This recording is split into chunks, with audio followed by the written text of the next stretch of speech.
Welcome to the WP Builds podcast, bringing you the latest news, interviews, and fun for the WordPress community. Now, welcome your host, Nathan Wrigley.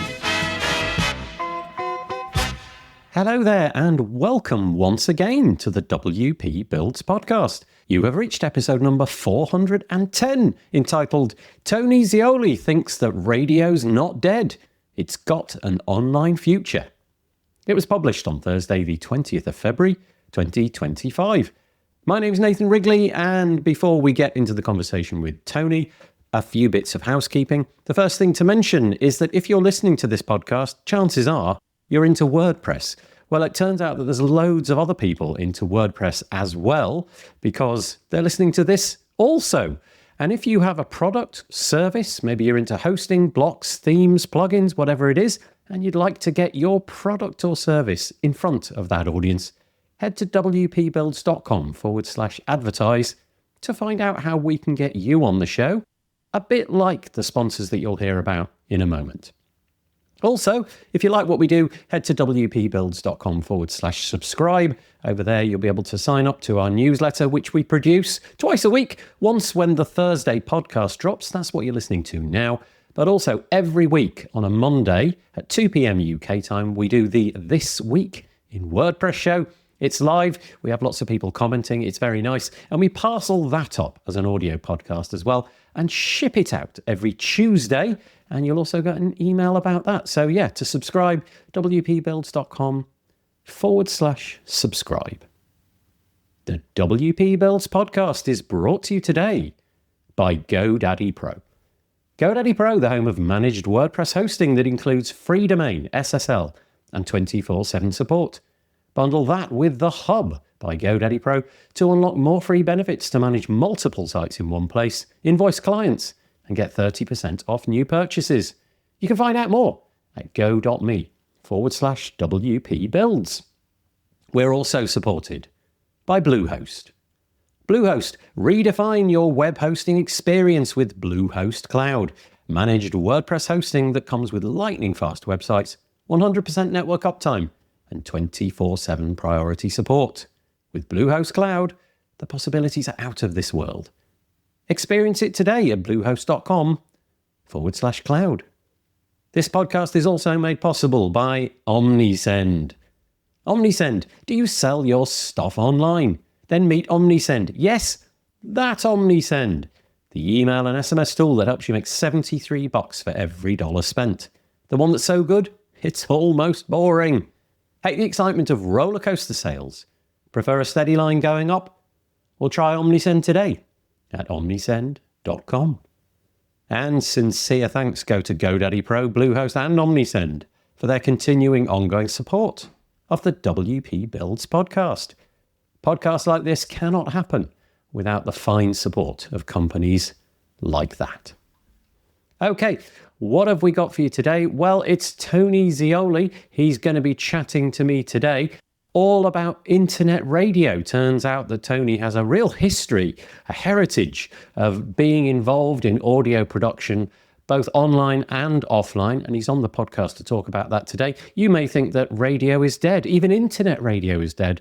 Well, Tony has some products or services in the WordPress space to counter that argument. At the beginning of the podcast, I kind of get Tony to introduce himself, and he lets rip. He keeps talking and tells us all about some of the products and services that he offers, the plugins that he has in the WordPress space. There's a lot about his history and his thoughts about radio and audio in general online.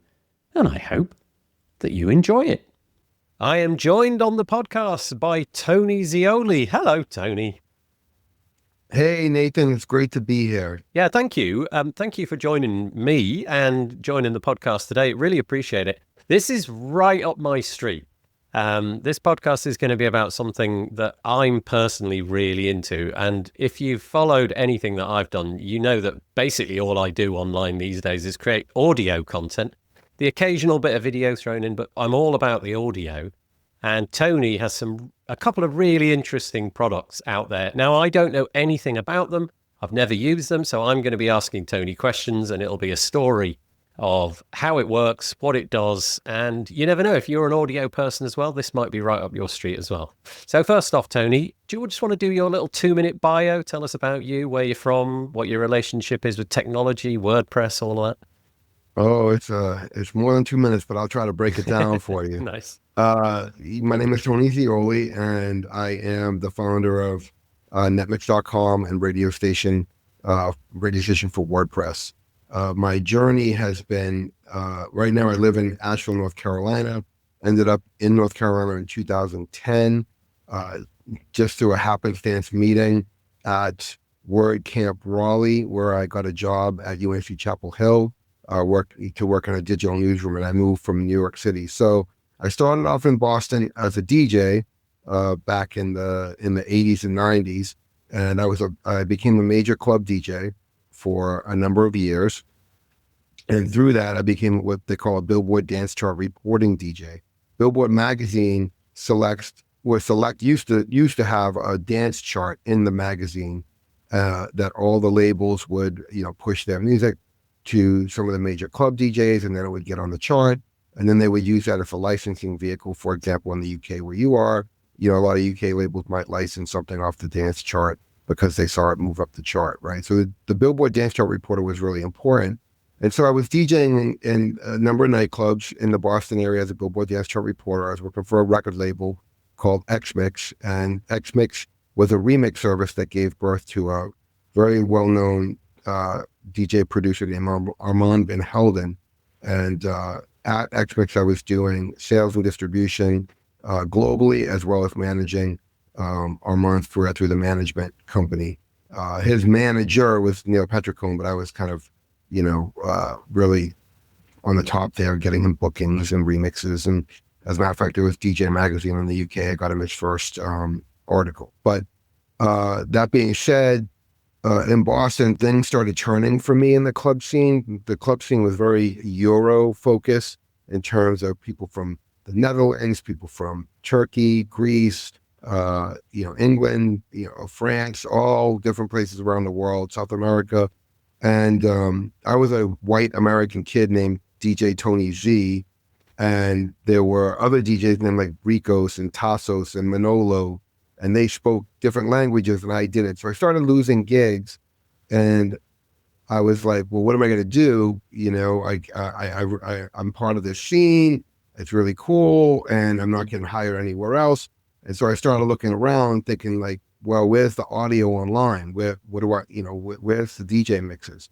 And prior to that, around 1991, 92, a girlfriend of mine at the time, she invited me to Harvard University to sit in the apartment of a Harvard IT guy. Like I didn't know anything about IT, nothing. I lived next to Harvard University, so I was right there near the campus. And she said, you got to check out this thing called the internet. And I was like, the internet, what's that? Right? So he showed us at his apartment one late night, like 9 p.m., went over to his house, and he's on this thing called Telnet. And Telnet is a software application, right? That's like what email and chat and everything that we do today is really based on, sending images. And so I saw him send images over the web and, talking to contacts around the world. And, those are really the things I remember. And I was like, oh, that's interesting. And so I kind of left his apartment, but didn't really know what to do with that because I didn't have a computer. And so I had been talking to my dad, and he said, get ready to buy a new computer, Tony. And I was like, oh, that's great. A computer? I don't even know. I don't have one. He said, oh, I'll give you my old one. So he gave me this compact Presario desktop, and I got on, and I got Telnet, and I got on CompuServe or Prodigy, whichever one I signed up with my 14.4 baud modem. And this is the 90s, right? Yeah. This is the early 90s. The early, there wasn't even a browser yet. Mozilla hadn't happened. Netscape wasn't a thing. And you had to use Prodigy or CompuServe and just talk with text, right? And just send people messages or images or whatever have you. And so I got online, and I found, then AOL came about, America Online. They sent a CD to every house in America. And so I was able to get on AOL, And in AOL, there started to be DJ news groups and DJ chat rooms. And because I was a DJ, I wanted to be in those areas. But after a while, I said, oh, it's great. I can chit chat with these people, but where's the audio? Where's the music? How can I broadcast on this thing? Can anybody listen to me? And in triangulating between losing gigs and being a Billboard dance chart reporter and not being sure what was going to happen, and then being on AOL and looking at the landscape and saying, where's the audio? I thought to myself, how am I going to put DJs on? I should put myself on the internet. This is 1992, 1993. How should I put myself on the internet, right? As a DJ, maybe I'll blow up that way and I won't lose gigs and I'll be global or whatever. And I was working with Netmix and all that stuff. And then I found out about this big trade show called Internet World. Internet World was a huge trade show that happened in every major city: New York, Boston, Los Angeles, San Francisco. And I went around the country. And I went to Internet World probably around 93, I think. And I said, there's got to be something here. So I found this technology called Real Audio by a company called Real Networks. I remember it, yeah. Yep, born in Seattle. And it was a server software with a server client. So you had to have the server software to be able to encode the streams, and then the client on anybody's desktop computer would play it back. That cost $10,000 to purchase for the server. And that was probably, 100 people could listen, simultaneously on that at that price. So I was DJing one night at a club, and this guy named Jason Mail from one of the first web development companies in Boston, maybe even the first, came up to me. He was a wealthy guy. His father had a Ferrari dealership. He had like 6 Ferraris. It's crazy. And he, this is that Euro scene, right? Like people have money and they're rolling into the clubs and all that. And so he comes up to me and says, Tony, you have any ideas? I own this internet, web development company now. Do you want to do something? And I said, yeah, I've been thinking about streaming my DJ mixes online. So he said, come on down and talk to me. So I went down to his office, talked to him. We got it going that I would spec out, do information architecture, IA. Before I even know what IA was, I just drew it on the piece of paper. This is what I want to do before OmniGraffle and all these IA documenting softwares that I use today, and Balsamic. And, he took that. We did our first website. Took about, a few months to do. Cost me $10,000. In the WordPress world today, you can have a website for free. But back then, you needed somebody to code it and do HTML, and that was all new. And so it was expensive. And so I invested $10,000 of my own money. I had been working also during the day at a retail electronics store selling mobile phones. And so I would take that money and my DJ money and invest it in what would become Netmix. Because I worked for Xmix, I was like, well, what should I call my it's site? a good one.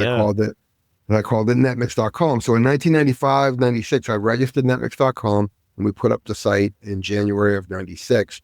And I began to stream not only myself, but the world's most influential DJs, like Paul Oakenfold, Eric Murillo, John Digweed, Carl Cox, all these DJs. So I became the first person in the world with Netmix to stream these DJ mixes. You can go on the Wayback Machine. You can see early Netmix and then the history of it progressing. And I moved it to New York City in 1996. By September of 96, I was like, I'm out of Boston. I got to go to New York. And I knew a record promoter who was promoting music to me as a Billboard Dance Chart reporter. He said, why don't you come and we'll marry my promotion company to DJs, and you're online, and we'll go out to labels and we'll do a marketing service online. So I did that, and Netmix became one of the first companies to actually market music online. Now, fast forward to, all the trials and tribulations of a startup into the late 90s.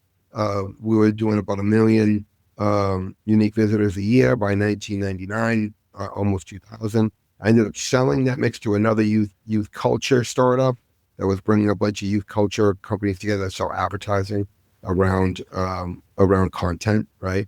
And then it was .com 1.0, and all of a sudden, everything fell apart.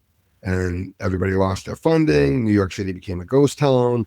I mean, there were huge parties. I remember going to a party on Ellis Island where they shipped everybody on. They rented the harbor cruise boats Yeah. to ship like 5,000 or 10,000 people over to Ellis Island for a party with 2 stages with like all the, major club artists, and they fed everybody. It was crazy. Those were the heady times of .com 1.0. But then because, the bottom fell out of the market, things happened. I ended up getting Netmix back from the company who acquired us because they went out of business. And then my partners and I got into it, and we ended up separating, and I ended up shutting down Netmix in 2001. So it was a really great experience to grow a startup in that era, resulting in not much after the fact. But it's okay. So fast forward to 2000, and I didn't do anything with Netmix for a while. I found WordPress in 2003. I was working at the Associated Press, which is a major news gathering organization that licenses their content to news organizations worldwide, like CNN and Al Jazeera and all these news big news organizations. And so I was working at the Associated Press. They were rolling out this thing called the ASAP Young Readers Project. I was a program manager there, and they said, we need you to build a blog, a companion blog for the website. And I was talking to the lead developer, and he was of the mindset that he wanted to use a Java. There was a Java blogging system called Roller Weblogger at the time, just as WordPress was coming online. Oh, you dodged a bullet there. Well, he forced me into Roller because he was building the site in Java. Oh, you didn't dodge a bullet there. Okay.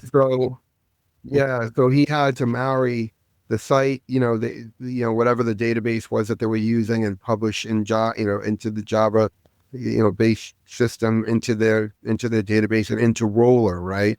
So I was forced into Roller, but there was movable type in WordPress, and I had settled on WordPress, but he didn't want to go to WordPress. So, okay, fine, right? We'll do it in Roller Weblogger.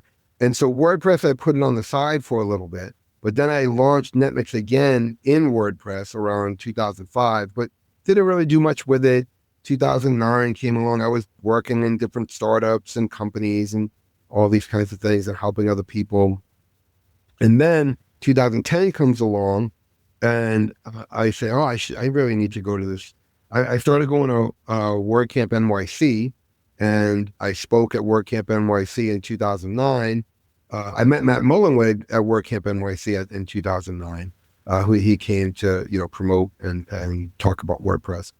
And once that happened, I was starting to be immersed in this world of WordPress and how can I apply it. I started doing small websites in it for clients, and I decided to set up my own web development business called Digital Strategy Works. So I started that in 2009.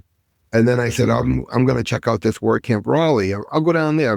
So my wife and I decided to go to WordCamp Raleigh, and I was sitting at the lunch table, and I met a individual who worked at UNC Chapel Hill. And I started talking to him, asked him if there was any opportunities in WordPress at UNC Chapel Hill. And he said, yes, in fact, there is.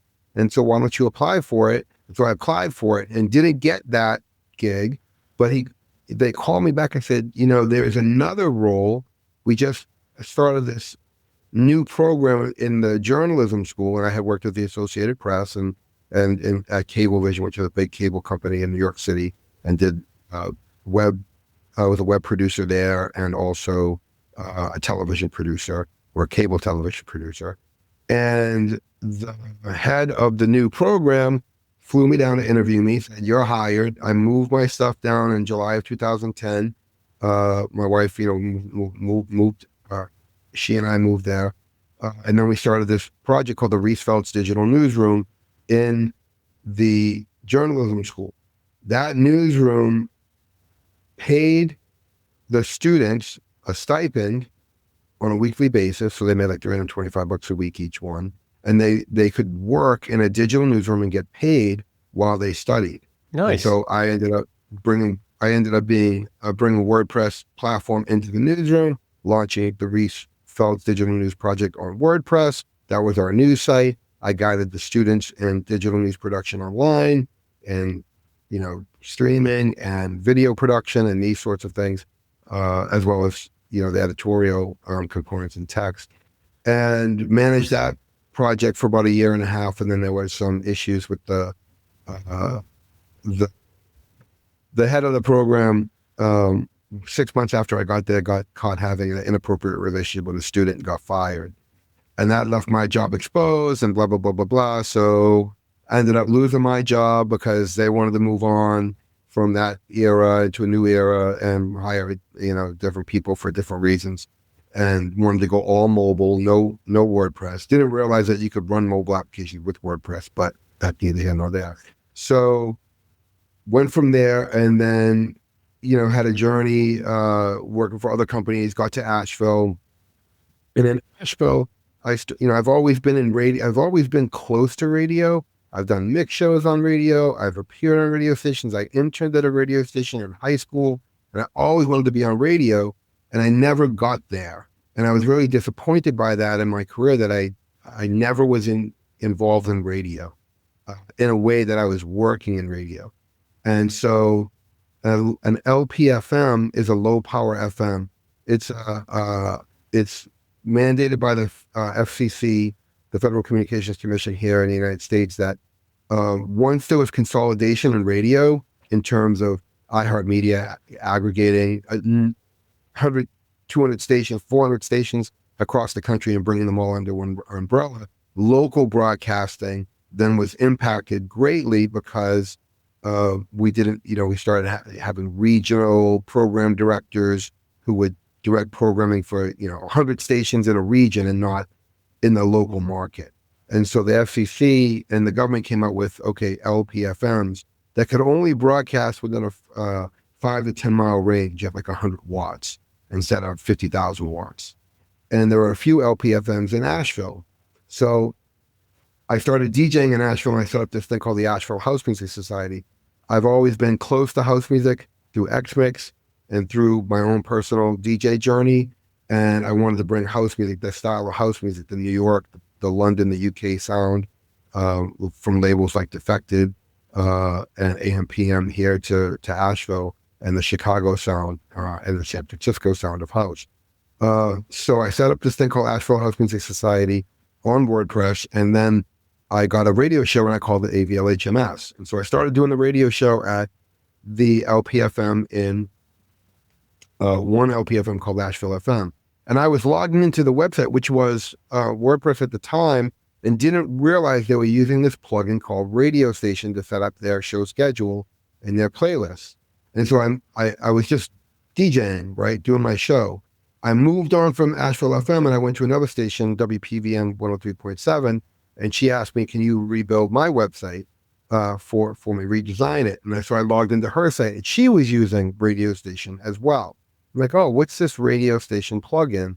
Where does it come from? Why is it? So I started looking it up on .org, found the Radio Station plugin, see who the developer was, and I was using Divi to rebuild Elegant Themes, Divi page builder to rebuild the WPVM website. And so I got to a point where Radio Station hadn't been updated since 2015. This is 2019. And I contacted the developer and I said, are you going to release an update? Because it's really not working with page builders. It's really having a hard time doing this. And what are you going to do with it? And her name, Nikki Blight.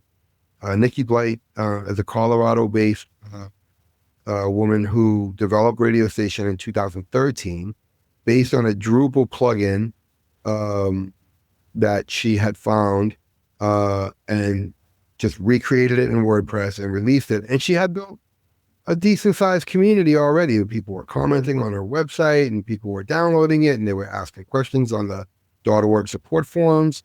And I was like, oh, this is really cool. So I talked to her, and I said, are you going to do anything with it? And she said, no, I got a job in Denver, and, I really can't focus on that anymore based on my full-time job. Do you want to take it over?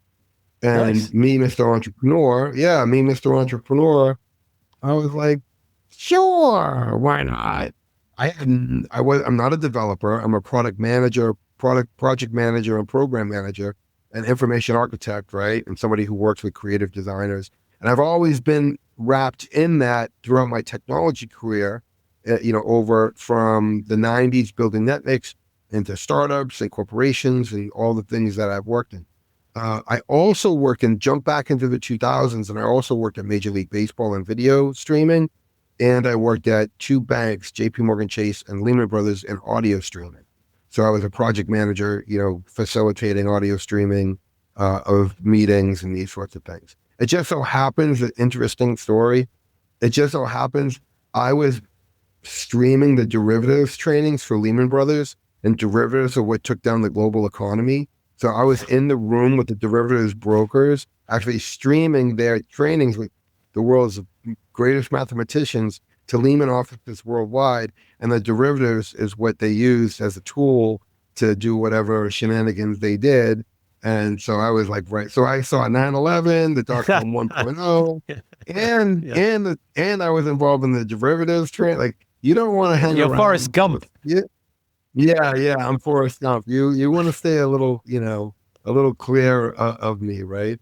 And so 2019, so I take it over, have no plan, and I post on the WordPress jobs board that I'm looking for somebody, and a developer in Australia, Tony Hayes, contacts me and says, yeah, I use Radio Station on one of my friend, websites, and yeah, it's really cool. I'm a DJ too, so I talked to him. He said, I'd love to help you with it. And then he started helping me with Radio Station and reconfiguring it. We were able to relaunch it in 2019 as a whole new, rebuilt plugin on the .org repository. And it's a good thing that it was already established, because then I didn't have to go through Right. what I'm realizing now, the queue and waiting for approvals. So it was all, I don't know what I would have done if I had known that. I would have had to deal with that by starting Yeah. it from scratch. So I kind of jumped the shark there and bypassed it. And so he rebuilt it. He and I rebuilt it. We refactored it. We relaunched it. And it already had over 1,000, I think it was like 2,000 or so installs.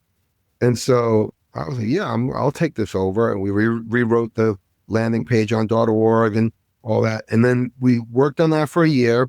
And then I decided, hey, let's build a pro version. So we built Radio Station Pro, as a companion to Radio Station. And that introduced a lot of new features, kind of like a Google Calendar, so to speak, of being able to create your show schedule. So you would pop in, you could see a visual view of the schedule. And then we had schedule overrides, which were already there, but we improved them because the overrides weren't, they were very primitive. Overrides are, I have a show and it's going to be overridden by a news, like, or maybe there's a big event, and now we have to override that show that's already being broadcast with an override to say, oh, this is the new news event that's coming up.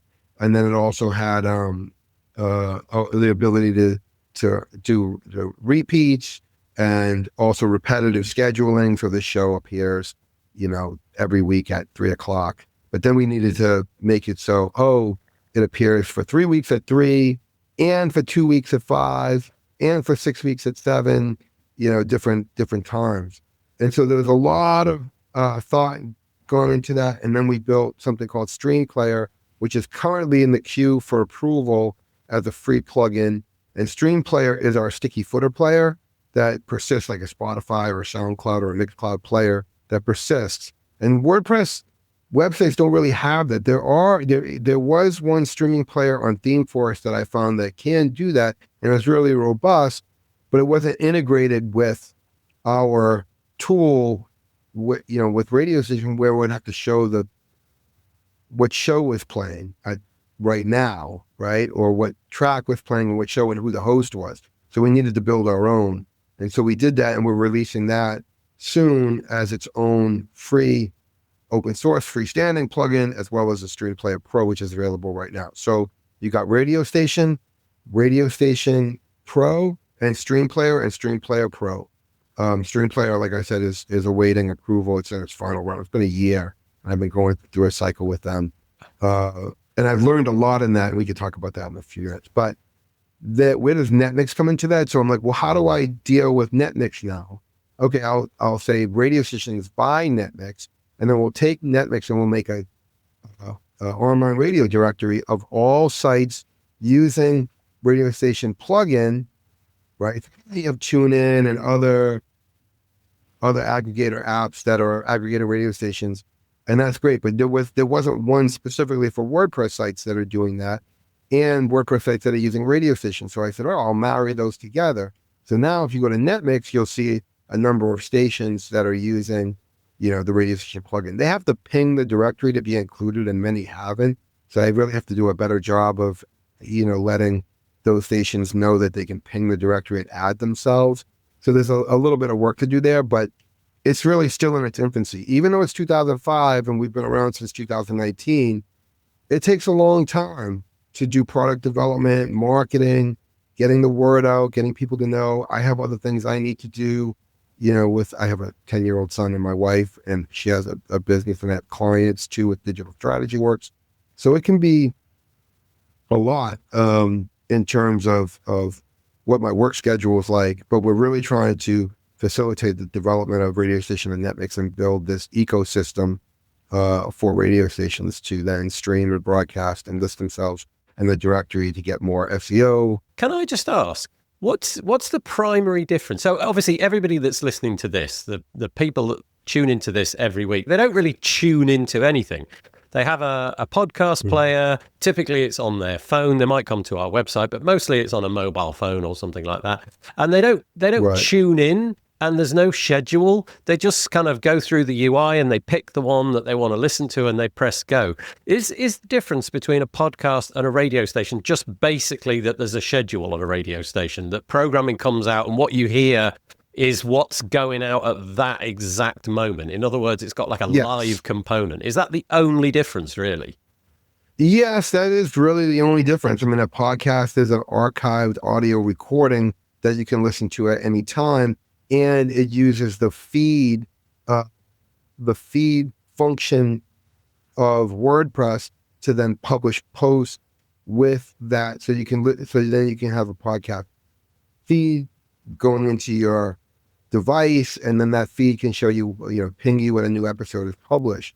With live radio, someone sitting there behind a microphone right now speaking, and it's going out just like a terrestrial broadcast, even though it's a stream. Some terrestrial broadcasters obviously are streaming simultaneously now. So yes, you're listening live right now. So you need to see what's the schedule in my time zone. So Radio Station Pro and Radio Station can show you what the schedule is. You can switch time zones.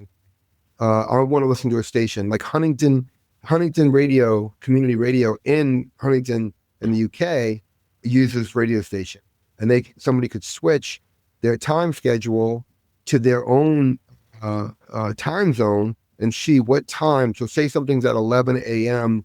in Huntington, it might be at 3 a.m. or 4 a.m. in, New York. So you want to see that in your time zone. So radio station to show you that show in your time zone. So that's the advantage to a radio station. To use Radio Station or Radio Station Pro is to show their schedule, not only in their own time zone, but allow users to then flick and see, oh, that show's on right now. For me at 3 a.m., I can just tune in right now and listen to it.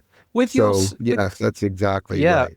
With your software, can you, with the plugin, is it possible? So as an example, me personally, I've probably recorded well over 1,000 podcasts now at this point. Mm-hmm. And so I don't know how many hours that is, but it's many, many weeks of continuous of audio, but it's in an archive. So, essentially you record one, you move on, you record another, and you never really get to sort of air the ones. I mean, they're still on the website, people can listen to them, but you never really kind of get a chance to regurgitate those.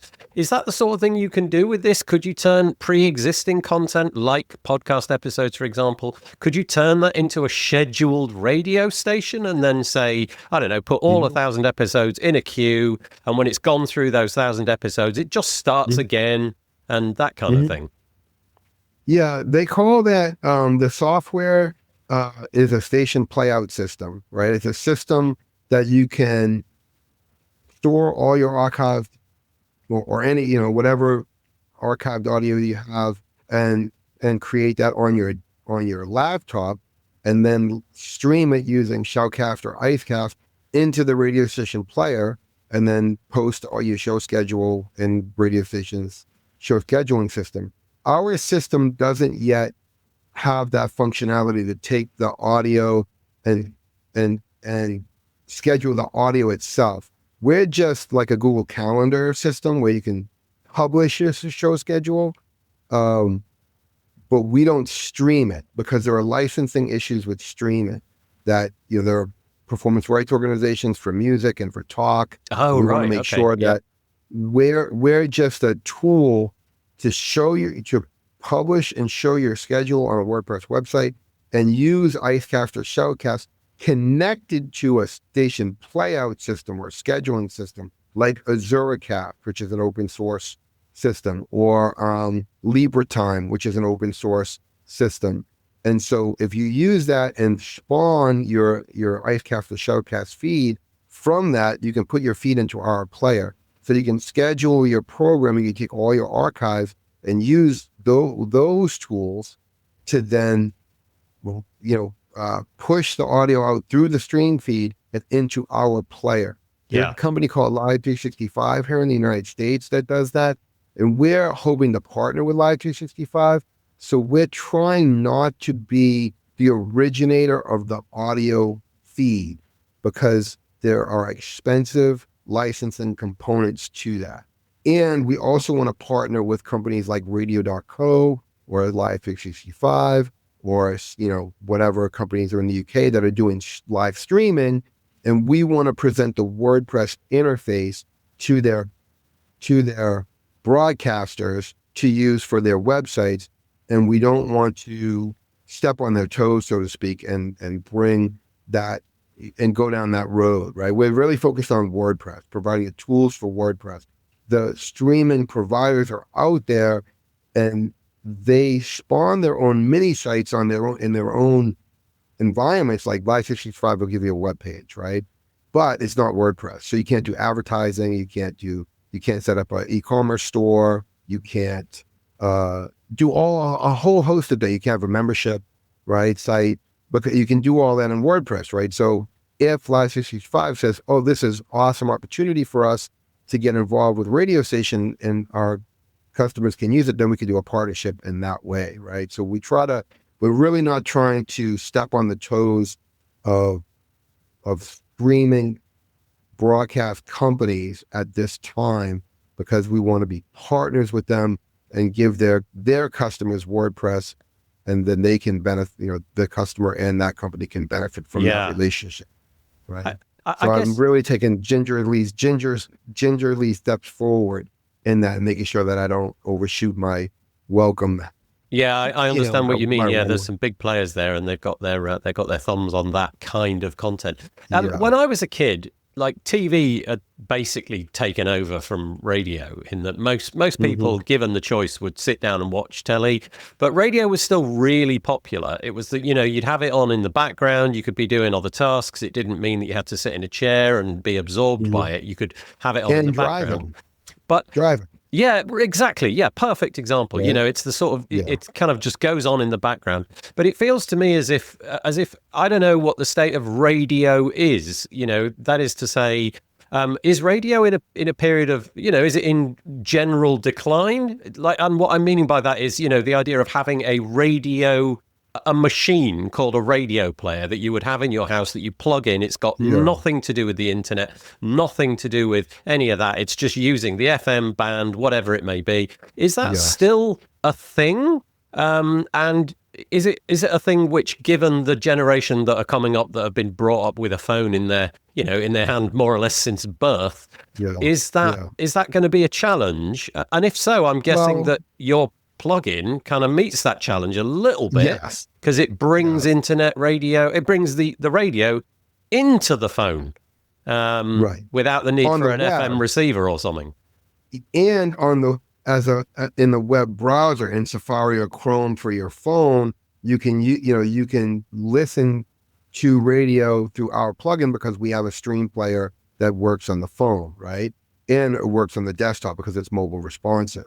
And so, yes, but to speak to where is radio now in the United States, obviously, this country is a bunch of narcissists who only think about themselves. The radio industry here, people will say, "Oh, radio is dead," but it's not. It's the number one format still in the car. I listen to the radio all the time in the car. Yeah, I You do. have Yeah.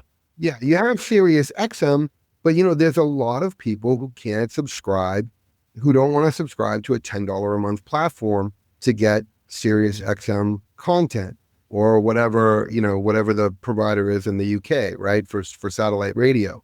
We're on to 5G, right? Where it's going to be, who's going to benefit from 5G is more streaming radio and not satellite radio.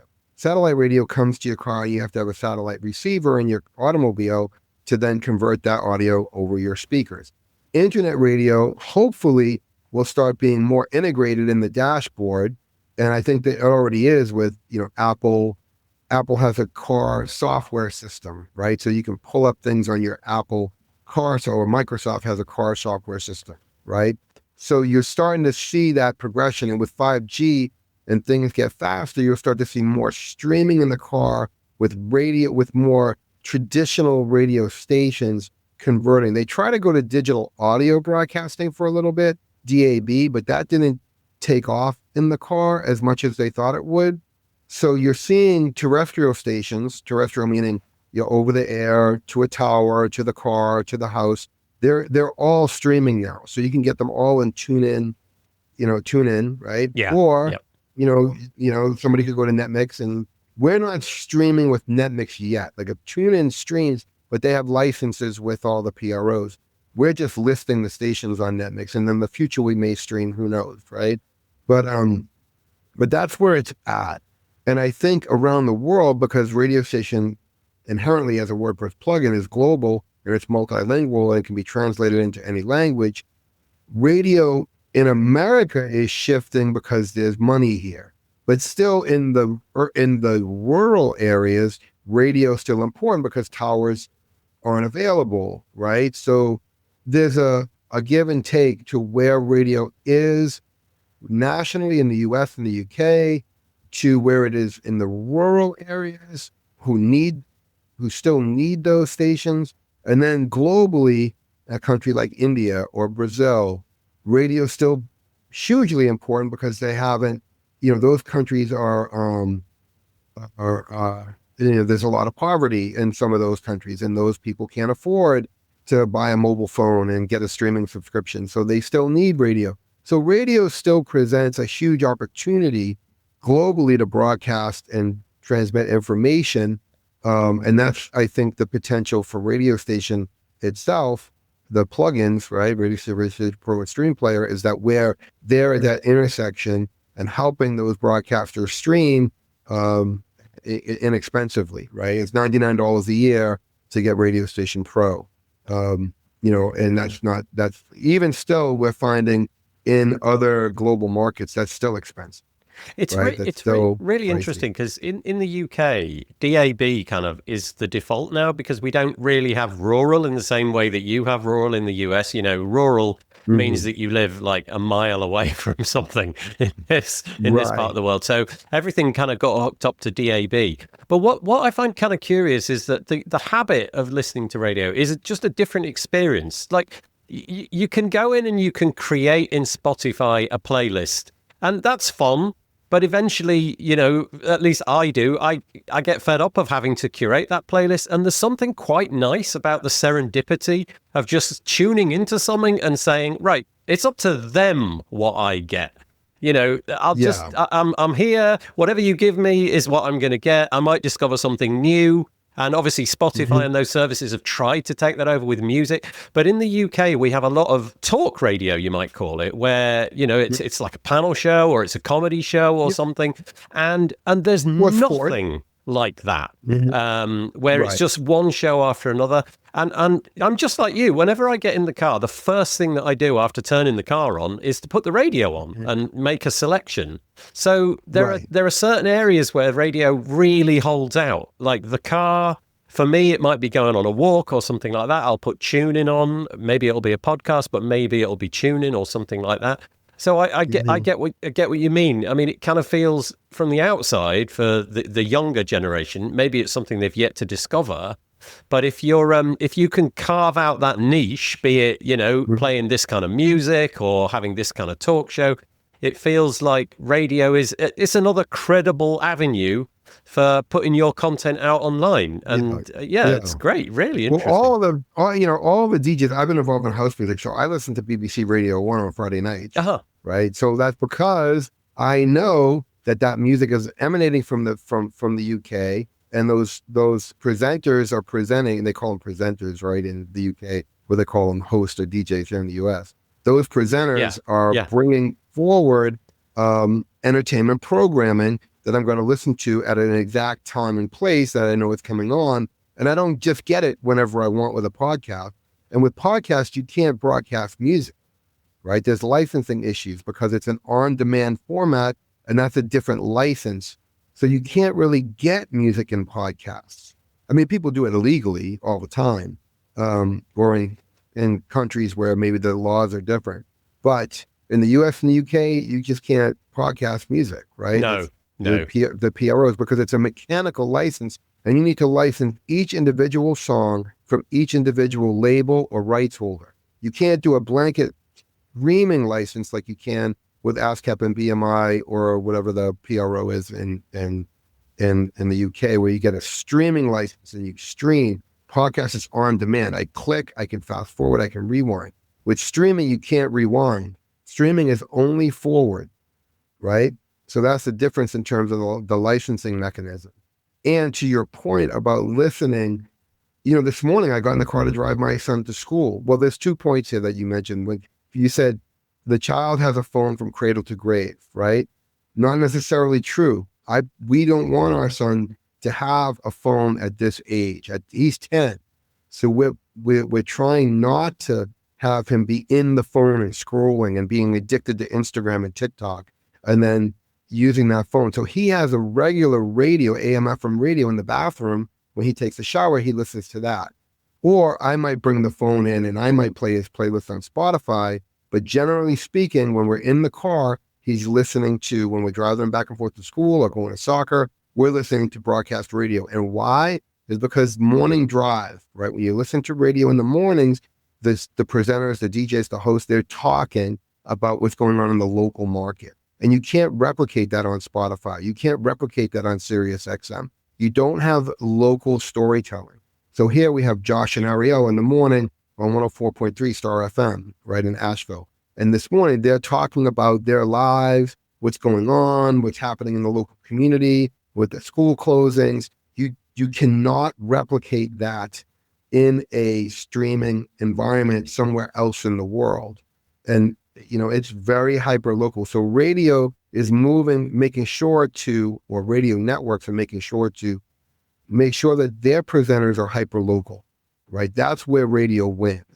Traditional streaming radio over a traditional terrestrial radio with a streaming component, if you want to listen to your preferred station, over the Sirius XMs, over the Spotifys, over those kinds of things. Now, TuneIn is another story. If I'm from Boston and I want to listen to KISS 108 in Boston or some, BBC in the UK, I can use TuneIn to do that. But TuneIn doesn't have, I think they do have a podcast, but generally speaking, music cannot be broadcast over podcasts because of licensing issues. So that's where radio replaces the podcast, and the streaming comes, from the local identities of the stations. Sadly, the time has got the better of me, and I've got to move on to another appointment at this point. But we'll chalk this one up to it's been a really interesting discovery of your journey, but also kind of we ended up there right at the end into the philosophy of broadcasting and where the future might lie. For my part, radio isn't dead. It's just something that the internet kind of has kind of got in the way of a little bit. But in the same way that vinyl seems to be having a massive comeback, truly massive comeback over this side of the pond, I'm wondering if people will, get fed up of things like Spotify and return to radio and discover their radio station of choice and things. And obviously Netmix and all of the different plugins that you mentioned, I will be sure to include those in the show notes so that people can go and explore and see what it is that you're offering. So sadly, time has got the better of us. But Tony, what an interesting story. Thanks for telling us about your life, your journey, and your WordPress plugin products. That's great. Thanks so much.